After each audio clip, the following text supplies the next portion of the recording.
көз алдыңызға жаңа піскен печенье мен қытырлақ кәмпиттер, тіл үйірілер торттар мен балмұздақпен көмкерілген вафлиді елестетіңізші. Тәбетіңіз ашылып кетті ме? Десерт жегіңіз келіп кетті ме? Неге олай болды деп ойлайсыз? Адам миында қант қосылған тәтті тағамдарға жоқ дей алмайтындай қандай өрт жүреді?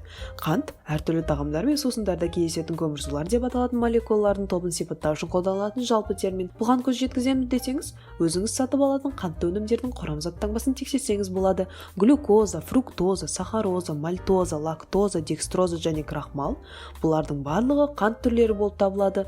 Сондай-ақ жоғары фруктозалы жүгері шарбатын, жеміс шырынын, таза қант пен балды да жатқызуға болады. Ал қант кәмпиттер мен десерттерде ғана емес, сонымен қатар томат тұздығына, йогуртқа, кептірілген жемістерге немесе дәмделген суға да қосылады. Қант барлық жерде болғандықтан, оның миға қалай әсер ететінін түсіну білу маңызды. Қант сіздің тіліңізге тигенде не болады? Құрамында қанты бар өнімдерді көп тұтыну сізде одан әрі қантқа деген құмарлықты тудырады ма? Сіз сұлы ботқасын жегенде, оның құрамындағы қанттар тілдің ұшындағы тәтті дәм сезетін рецепторларды белсендіреді. Бұл рецепторлар сигналды ми бағанына жібереді және сол жерден ми қыртысы мен алдыңғы мидың көптеген аймақтарына таралады. Ми қыртысының әртүрлі бөліктері ащы, тұзды, умами және бұл видеодағыдай тәтті сияқты әртүрлі дәмді сезуге жауапты. Осы жерден сигнал мидың сияқы жүйесін белсендіреді. Бұл сияқы жүйесі мидың әртүрлі аймақтарындағы электрлік және химиялық жолдар негізінде жүйеге асады. Бұл күрделі желі, бірақ ол «мен тағы да тәтті тағамды жеуім керек пе?» деген бейсана сұраққа жауап беруге көмектеседі. Мысалы, әжеңіз пісірген жұмсақ шоколадты торттың дәмін татқан кездегі ерекше сезім есіңізде ме? «Иә» деп жауап беретін сол сіздегі сияқы жүйесі. Сияқы жүйесі тек тамақтан ғана белсендірілмейді. Адамдармен байланыс, жыныстық белсенділік пен есірткі де осы сияқы жүйесін белсендіре алады. Бірақ бұл марапаттау жүйесін шамадан тыс іске қосу, бақылауды жоғалту, құмарлық және қантқа деген құмарлық сияқты бірқатар жағымсыз оқиғаларға әкелуі мүмкін.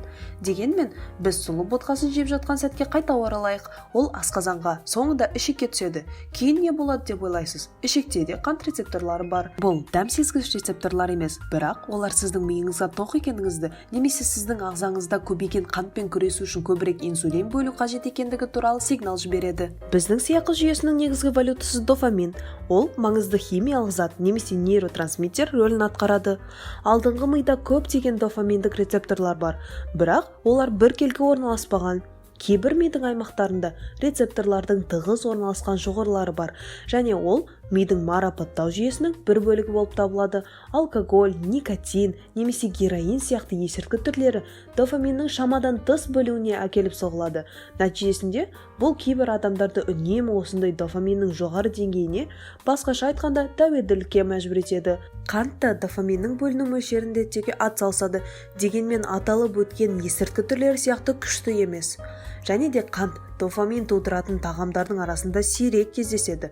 Мысалы, брокколи миға түк әсер етпейді. Сондықтан да кішкентай балаларға көкөніс жегізу қиын. Дұрыс тамақтану туралы айтатын болсақ, сіздің қарныңыз аш және сіз дұрыс тамақтанамын деп шештіңіз делік. Сіз тағамды тұтынған соң, дофамин деңгейі сияқы жүйесінің көп шоғырланған нүктелеріне күрт өседі. Бірақ, егер сіз сол тағамды бірнеше күн қатарынан жей берсеңіз, сіздегі дофамин деңгейі төмендеп, жүйеге келтіруге тырысады. Себебі тамақтану тұрғысынан айтатын болсақ, ми жаңа немесе әртүрлі дәмдерді ажырату білу үшін эволюциялық тұрғыдан дамыды. Оның себебі неде? Оның екі себебі бар. Біріншіден, бұзылған тағамды анықтай білу. Ал екіншіден, біздің рационымызда алуан түрлілік болса, біздің барлық қажетті қоректік заттарды алу ықтималдығымыз жоғарылайды. Бұл әртүрлікті сақтау үшін біз жаңа тағамдарды тани алуымыз керек, және ең бастысы, рационымызды өзгертіп отыруымыз керек. Сондықтан бір тағамды қайта тұтыну сізді сол тағамнан жалықтырып, дофамин деңгейін төмендетеді. Енді сол тағамға оралайық. Егер сіз пайдалы тағамның орнына қантқа бай тағамдарды тұтынсаңыз, не болады? Егер сіз қантты сирек, аз-аздан жейтін болсаңыз, әсері пайдалы диетаға ұқсас болады. Алайда, егер сіз тым көп жесеңіз, сіздің дофаминдік реакцияңыз біркелкі болмайды. Басқаша айтқанда, қантты көбірек жеу қанттан жалығуға әкеп соқпайды да, яғни сияқы жүйесі жалғаса береді. Осылайша, қант есірткіге ұқсас әсер қалдырады.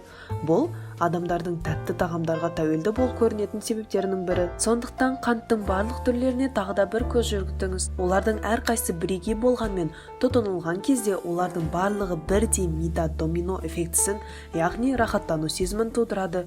Шамадан тыс мөлшер мен тым жиі тұтыну ағзаға кері әсерін тигізуі мүмкін. Иә, қантты шамадан тыс көп тұтыну мида тәуелділік туғызуы мүмкін, бірақ анда-санда торттан дәм тату сізге зиян тигізбейтіні анық.